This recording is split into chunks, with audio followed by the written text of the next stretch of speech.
Vamos a continuar con nuestro estudio acerca de la final religión mundial.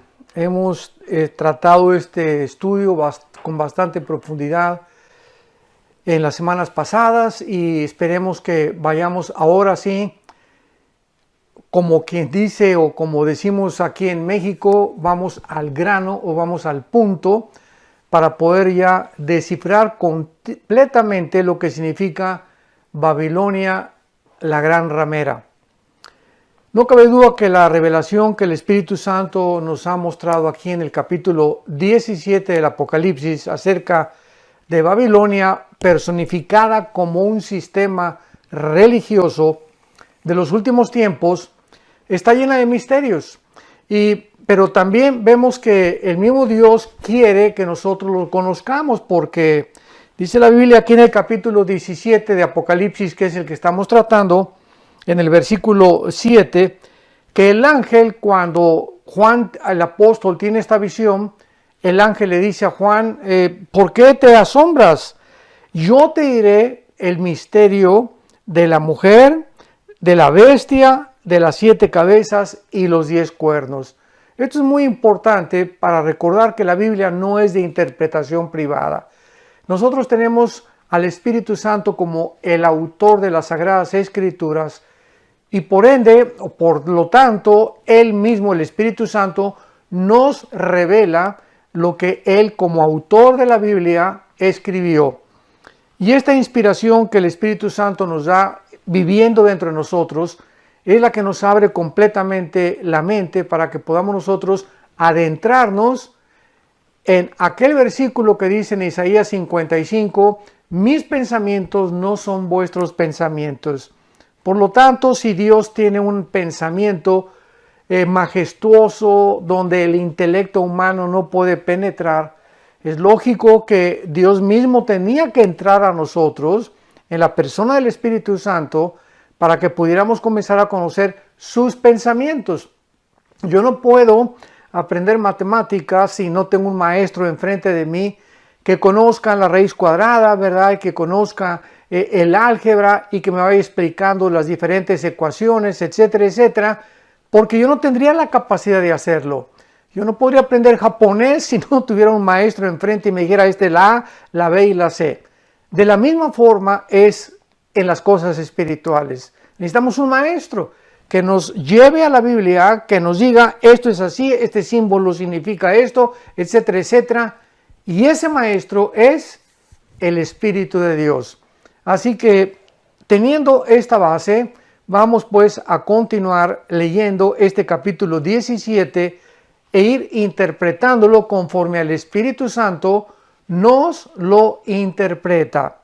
En primer lugar, vamos a darnos cuenta de algunas características importantes que nos van a probar que este sistema religioso, conocido como la Gran Ramera, estará concentrado en una ciudad.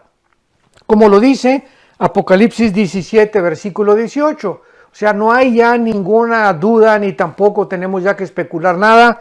Y la mujer que has visto, o sea, esta gran ramera, es la gran ciudad que reina sobre los reyes de la tierra. Y vamos pues a entender que será una ciudad donde estará concentrado el sistema religioso internacional, del cual el anticristo posteriormente destruirá hasta que él se adjudique el nombre de Dios para su propia persona. En primer lugar, veamos la primera característica. Este sistema religioso no va a ser un sistema político. Tenemos que separarlo completamente del sistema político del anticristo y después de la Babilonia comercial en el capítulo siguiente, capítulo 18, donde es otra Babilonia completamente diferente. La del capítulo 17 dice el Espíritu Santo que es un misterio y la del capítulo 18 es algo literal, porque ahí se describe claramente un centro comercial internacional que también lo confirma Zacarías capítulo 5 del 5 al 11 y donde estará localizado en la ciudad actualmente de Babilonia, o sea, en la nación de Irak. Entonces, no es un sistema o un poder político porque no está clasificada la gran ramera junto con los reyes de la tierra. Dice que los reyes de la tierra, versículo 2, con la cual han fornicado los reyes de la tierra, y los moradores de la tierra se han embriagado con el vino de su fornicación. Entonces, ella no está clasificada dentro de los reyes de la tierra. Es un sistema religioso. Y la palabra fornicar, como vimos ya anteriormente en otros estudios, es una palabra hebrea de donde viene la pornografía, porque es la palabra porneia. La palabra fornicar en el griego es la palabra porneia. Y pues en el Nuevo Testamento se usa regularmente para las relaciones ilícitas sexuales, o sea, cualquier relación sexual donde no esté dentro de la dimensión del matrimonio. La Biblia la clasifica, la palabra fornicar, como algo ilícito, relación sexual ilícita, ya sea adulterio o tener relaciones sexuales antes del matrimonio, o el bestialismo, fetichismo, cualquier actividad sexual que no esté dentro del matrimonio, Dios la prohíbe por las consecuencias que no solamente la Biblia nos da, también la misma biología, la misma genética, las transgresiones y las perversiones tan tremendas que se están llevando a cabo mezclando, ¿verdad?, espermas humanos con animales, etcétera, etcétera.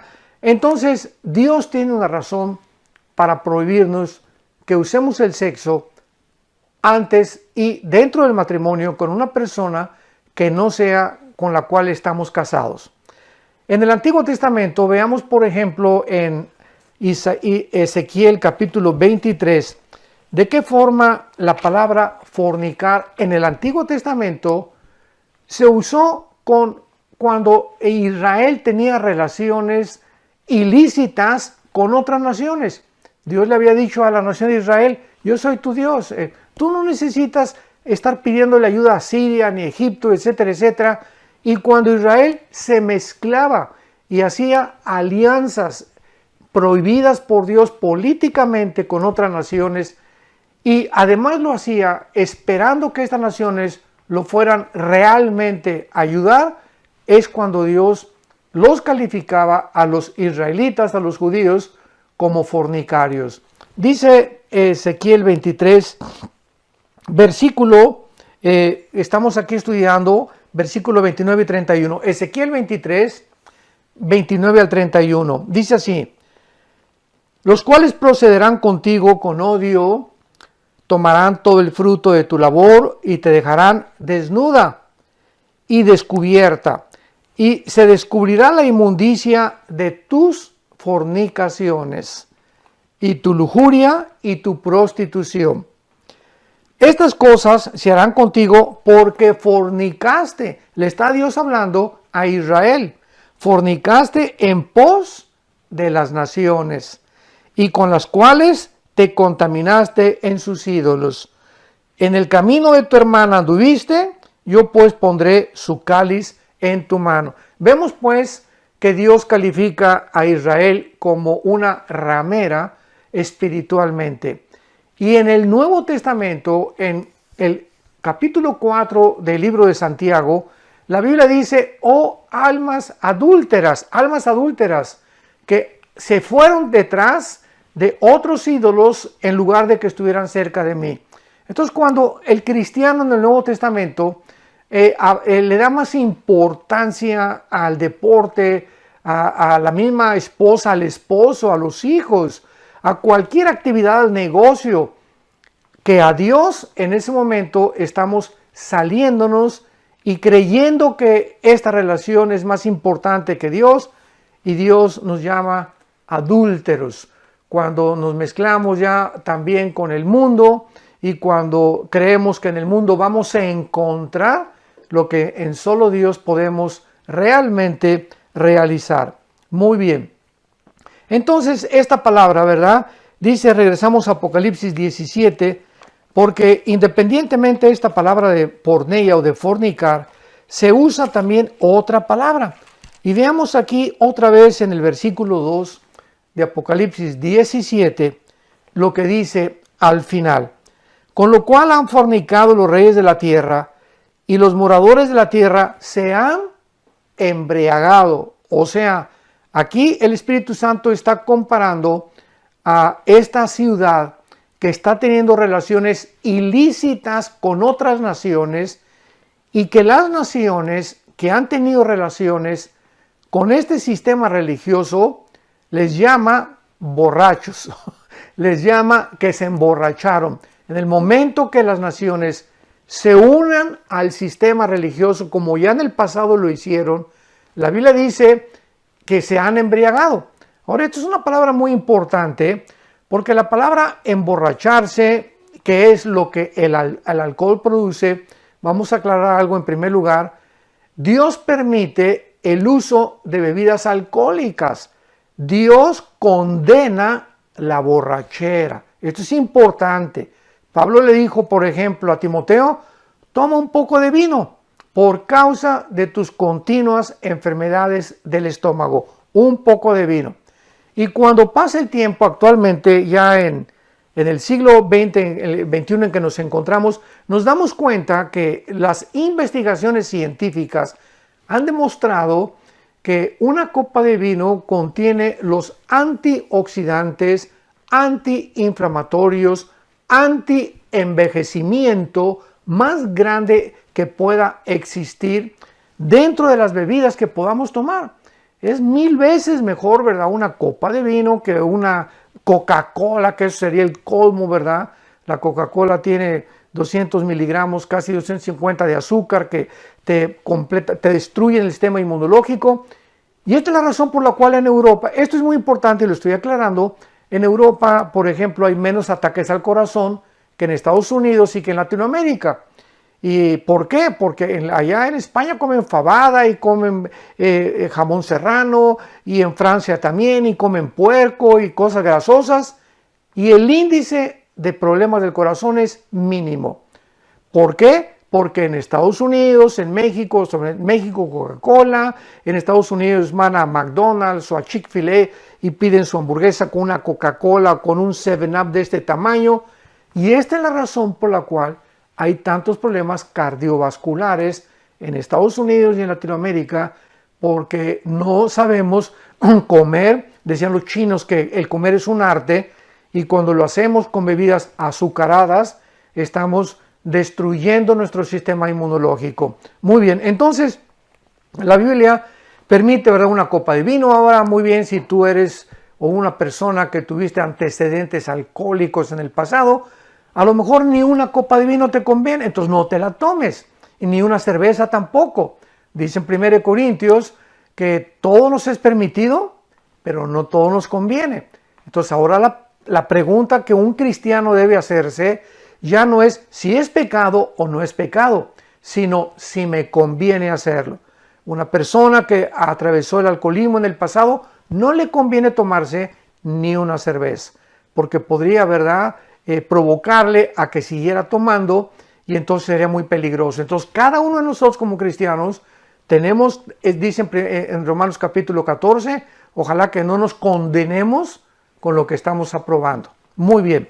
Ahora dice en segundo lugar que esta palabra emborracharse, entonces, es la palabra que se usa porque el alcohol produce mareos.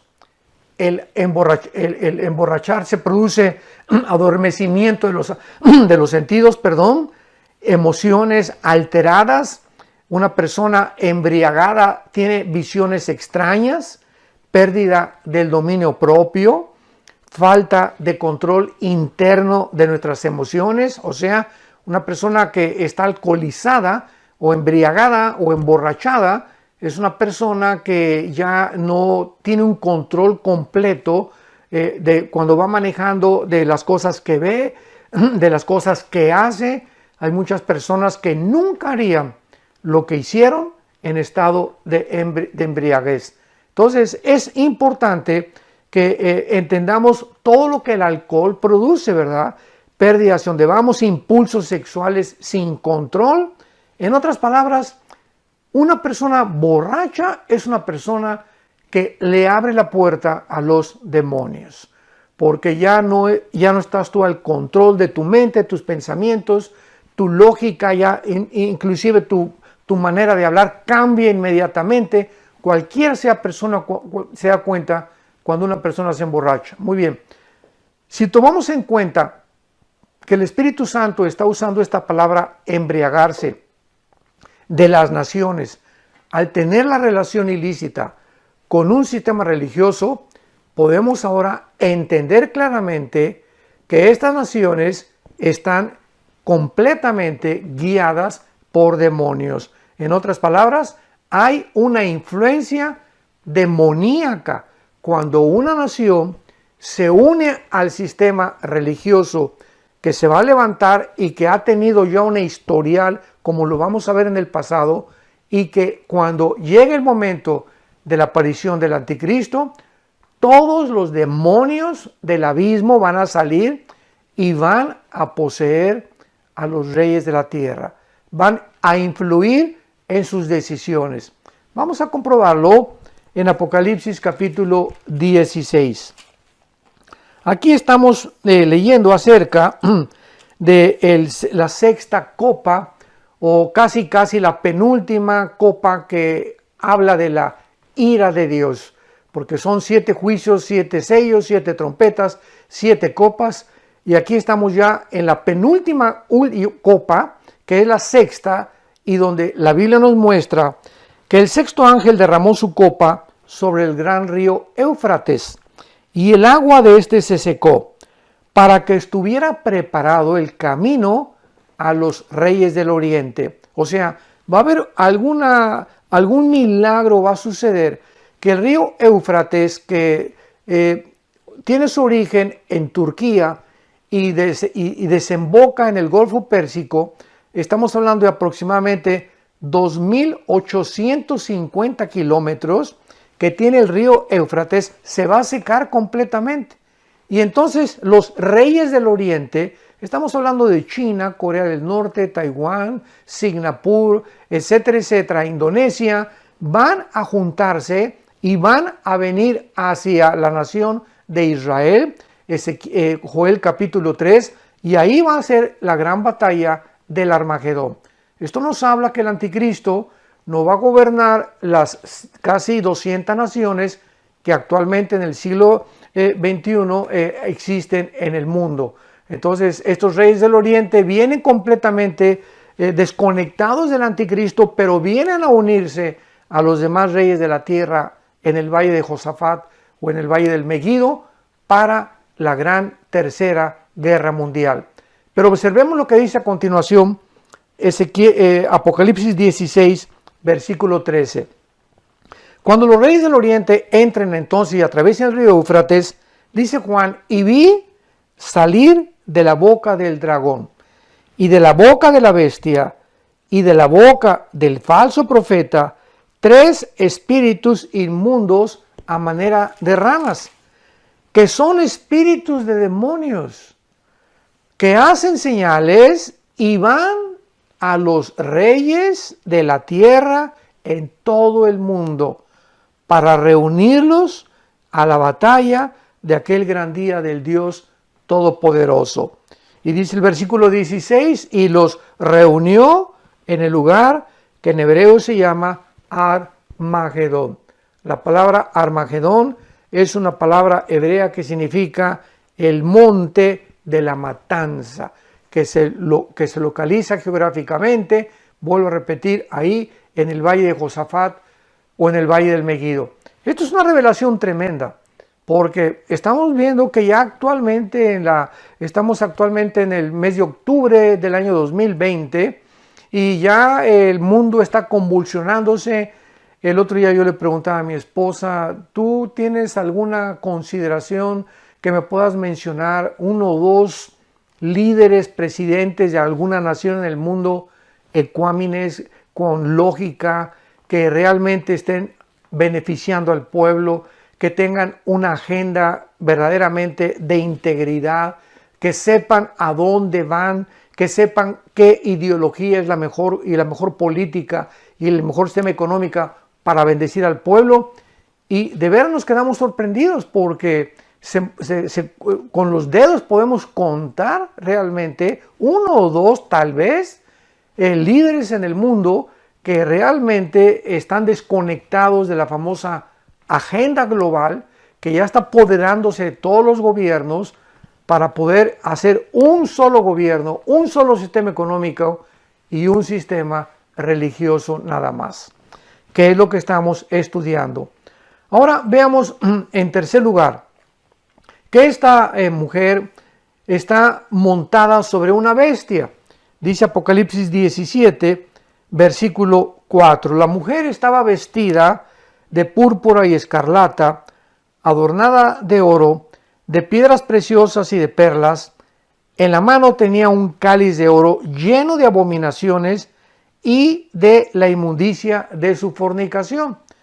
Pero en el versículo anterior dice la Biblia que estaba sentada, en el versículo 3, que estaba sentada sobre una bestia escarlata. O sea, este sistema religioso se describe con símbolos, el Espíritu Santo lo describe con símbolos, mostrándonos de que este sistema religioso, al ver la mujer montada sobre la bestia, va a controlar, esto es importante, va a controlar los primeros 3 años y medio de la semana 70 de Daniel, o de los famosos 7 años de la tribulación.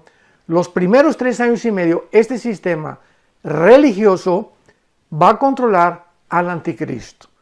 Va a tener el control, la influencia del anticristo. Pero notemos algo también. Está montada sobre la bestia, no sobre los cuernos, ¿verdad? Los 10 cuernos, ni sobre las 7 cabezas de la bestia. Está montada únicamente sobre la bestia. Y después vamos a explicar por qué. Ahora, esto es muy importante porque dice la Biblia que el octavo imperio, vamos a Apocalipsis 17, cuando ya el ángel le dice en el versículo 7 al apóstol Juan: no te asombres, te diré el misterio de la mujer y la bestia que la trae, la cual tiene las 7 cabezas y los 10 cuernos. La bestia que has visto, o sea, que personifica al anticristo, era y no es. O sea, aquí está hablando algo muy profundo. La bestia que has visto, o sea, el anticristo, era. O sea, ya existía el espíritu o el principado demoníaco que el anticristo va a tener, ya existía antes. Y sabemos en el libro de Daniel capítulo 10 que cada uno de los imperios del pasado, Babilonia, los medos y los persas, que Persia es ahora Irán, el imperio griego de Alejandro el Magno y el imperio romano, cada uno de estos imperios tenía desde el mundo espiritual, en el mundo invisible, alguien que los controlaba, alguien que influía en ellos. El imperio babilónico tuvo un principado satánico, un principado lo tuvo Grecia, otro lo tuvo los medos persas, etcétera, etcétera. Y aquí está mostrando que uno de esos príncipes satánicos de Satanás, que cuando desapareció tal vez el imperio griego, como vamos a ver, que el anticristo en Daniel capítulo 8 surge de una de las 4 divisiones del imperio griego. Cuando Alejandro el Magno muere, su imperio queda dividido en sus 4 generales, en Egipto, en Turquía, en Siria y en Grecia o Macedonia. Y de una de estas 4 divisiones va a surgir el anticristo, de una de las 4 divisiones del imperio griego. Y como me adelanto un poco para poder decirles, va a surgir de una de las divisiones de Asiria, donde estaba ahorita Irak y Asiria, que era la Mesopotamia, que era antiguamente unidos Irak y Asiria, y después fueron divididas en 2 naciones diferentes. Entonces, esta es la razón por la cual el Espíritu Santo le dice a Juan: La bestia era, o sea, algo que en el pasado existió, va a entrar en el anticristo. Y esto no se refiere a un hombre, porque en Hebreos 9 dice la Biblia, está escrito que muramos una sola vez y después el juicio. O sea, ya no hay ningún ser humano que haya muerto que vaya a regresar. Sabemos que Elías se fue arrebatado, Enoc fue arrebatado, y Elías va a regresar porque no murió, ¿verdad? Entonces él es una excepción, pero va a regresar porque él no murió. Lo mismo que Enoc. Son los únicos dos personajes del Antiguo Testamento que no murieron y fueron sacados de sus cuerpos para irse al cielo con Dios. Entonces, esto es importante, ¿verdad? Porque dice la Biblia claramente que la bestia era, ahora dice, y no es. O sea, en el tiempo de Juan, en el tiempo del Imperio Romano, el espíritu que vamos a ver ahorita va a poseer al anticristo, no estaba actuando en el mundo. Ahí estaba en un lugar, en el abismo, o estaba en una prisión, pero ese espíritu en tiempo de Juan existió antes de Juan, y en el tiempo de Juan, que era el Imperio Romano, no estaba actuando en el mundo. Y dice a continuación, y está para subir del abismo e ir a perdición. Veamos rápidamente, o regresemos a Apocalipsis 11. Esto es muy importante y muy interesante, ¿verdad? Esto es maravilloso, la Biblia es maravillosa. Dice en Apocalipsis capítulo 11, versículo 7. Aquí ya está hablando cuando el anticristo va a matar a los dos testigos. Y dice Apocalipsis 11, versículo 7. Cuando hayan acabado su testimonio, está hablando de los dos testigos últimos que Dios va a tener, la bestia que sube del abismo. Se vuelve otra vez a enfatizar que la bestia va a salir de una prisión invisible que se encuentra en el centro de la tierra y hará guerra contra ellos y los vencerá y los matará. Otra vez se vuelve a mencionar que el anticristo surgirá, el espíritu del anticristo, porque el anticristo va a ser un hombre como tú y como yo. Tiene que ser un hombre, un ser humano como tú y como yo, pero va a ser poseído por un principado que existió antes del tiempo del apóstol Juan, que en el tiempo de Juan no existió y que va a salir del abismo. Y aquí nos dice la Biblia de dónde va a salir, para poseer a la persona del anticristo. Entonces regresemos a Apocalipsis 17 y veamos a continuación la explicación del ángel acerca de la mujer, de los cuernos de la bestia y de las cabezas de la bestia. Entonces le dijo, la bestia que has visto, versículo 8, era y no es, está para subir del abismo e ir a perdición. Y los moradores de la tierra, aquellos cuyos nombres no están escritos desde la fundación del mundo en el libro de la vida, se asombrarán viendo a la bestia que era y no es y será. Entonces ya cuando el anticristo aparezca, los moradores o los seres humanos que habiten en el mundo se van a asombrar cuando vean al anticristo. Y esto nos habla, ¿verdad? Vamos a continuar después dando una serie acerca de la personalidad del anticristo, las características del anticristo, los gobiernos que el anticristo va a gobernar, sus manifestaciones, las señales que le va a hacer, etcétera, etcétera. Pero vamos a ver claramente, ¿verdad? ¿Por qué se van a asombrar los habitantes de la tierra? Porque el anticristo va a sufrir una herida mortal, dice en Apocalipsis capítulo 13, y va a resucitar. O va a suceder algo parecido a la resurrección, pero la gente se va a asombrar que vieron que murió y que vuelve a la vida. Y esta es una de las evidencias que el mundo tendrá para seguir creyendo que es una criatura sobrenatural. Pero lo que nos atañe es el versículo 9, para que entendamos lo que el Espíritu Santo nos quiere decir acerca de los cuernos y de las cabezas que están en la bestia, para entender y saber cómo relacionarlas con el sistema religioso que es la ramera o la gran ciudad, que va a reinar durante 3 años y medio, gobernando al anticristo e influyendo no solamente en el anticristo, sino en cientos de naciones con manifestaciones sobrenaturales. Dice el versículo 9, Apocalipsis 17, esto para la mente que tenga sabiduría. Las 7 cabezas son 7 montes, pero también, dice la Biblia, versículo 10, son 7 reyes. O sea, son 7 montes, pero también son 7 reyes.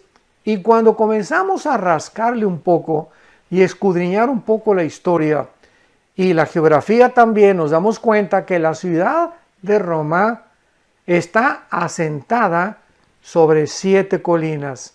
Roma está asentada sobre 7 colinas. Muy bien. Entonces, como que el Espíritu Santo ya aquí nos da una clave para irnos llevando poco a poquito, para que no sean deducciones personales ni especulaciones propias, y nos muestre que es una ciudad que está sobre 7 colinas, pero al mismo tiempo son 7 gobernantes.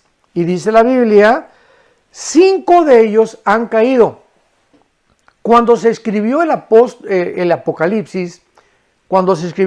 Apocalipsis, ya habían caído antes del Apocalipsis, o sea, del tiempo del Imperio Romano, del tiempo del apóstol Juan, ya habían caído 5 imperios. ¿Cuáles fueron? Asiria, Egipto, Babilonia, los medos persas y los griegos. 5 imperios habían caído antes de Juan. Sigamos con mucha atención. Uno es, ¿cuál es el que estaba Juan describiendo? Roma, porque estaba escribiendo en el tiempo presente el Apocalipsis. En tiempo de Juan era Roma. Entonces, aquí ya tenemos a 6 imperios. Y dice la Biblia, el otro aún no ha venido. El otro, o sea, el séptimo, vamos a ver que son los 10 cuernos. Los 10 cuernos que están arriba de la bestia y que es el penúltimo gobierno que va a surgir del antiguo imperio romano también, como lo vamos a ver en Daniel. El otro no ha venido y cuando venga es necesario que dure breve tiempo, porque estos 10 cuernos, hasta que no se junten 10 naciones, 5 del Medio Oriente y 5 de Europa, como dice Daniel capítulo 7. La cuarta bestia que has visto son 10 naciones, son los 10 cuernos, y entonces de ahí, cuando oigamos que hay una G10 y se unen 5 naciones de Oriente y 5 del Occidente, ¿por qué tienen que ser del Occidente y del Oriente? Porque el Imperio Romano gobernó Europa, el norte de África y parte del Medio Oriente. Y el anticristo tiene que salir de una de las naciones del cuarto imperio mundial, de Roma. Entonces, por eso se van a juntar 5 naciones de Europa y 5 del Medio Oriente, porque los 10 dedos de la estatua del rey Nabucodonosor, la visión que tuvo Daniel interpretada por el Espíritu Santo, interpretándole el sueño a Nabucodonosor de esa gran estatua del capítulo 2 de Daniel, donde las 2 piernas representan al imperio romano y los 10 dedos de los pies de la estatua eran mezcla de barro y de hierro, representan la última confederación política o el último gobierno mundial, porque ahí mismo dice en el capítulo 2, versículo 40 al 45 de Daniel, que en los días de esos reyes, en los días de estos 10 reyes, la última confederación política que va a existir, de ahí, en ese tiempo, vendrá Jesucristo, que ahí se describe como una piedra cortada, no con mano, golpeando los dedos de la estatua y derribando todos los imperios gentiles del pasado y del presente y hasta que el Señor venga para acabar Él con todos los gobiernos mundiales y Él establecer su reino mesiánico junto con nosotros, toda la iglesia de Jesucristo. Entonces, es necesario que dure breve tiempo. Vamos con 7 imperios y dice el versículo 11, Yo le pido a Dios que tú estés entendiendo esto, porque el Espíritu Santo es muy claro en todo lo que nos está revelando en la Biblia. Versículo 11, Apocalipsis 17. Y la bestia que era, y no es, otra vez se repite que en tiempo de Juan no existía, es el octavo. Entonces, primero se juntan los 10 gobiernos, y ya que estén juntados, o los 10 cuernos, o los 10 gobiernos, de ahí va a surgir el anticristo. Entonces, a él se le llama el octavo, y es de entre los 7. O sea, el anticristo, o el principado satánico que va a gobernar al anticristo, vivió en alguno de los imperios del pasado, pero no fue en tiempos de Juan. Tuvo que haber vivido en los primeros 5 imperios, porque en el tiempo de Juan no era. Recordemos, esto es muy importante. Entonces el anticristo tiene que surgir el principado que va a poseer el anticristo. Tuvo que haber poseído o el imperio asirio, o el egipcio, o el medo persa, o el griego, nada más, porque el quinto era Roma, como ya lo vimos nosotros. Entonces, esto es muy, pero muy claro, porque dice la Biblia, y los 10 cuernos, ahora se nos interpretan los 10 cuernos, pero antes quiero aclarar esto, las 7 cabezas, ¿qué representan? Las 7 cabezas de la bestia que está en Apocalipsis 12, 13 y 17, representan los 7 imperios mundiales que el diablo Satanás ha controlado.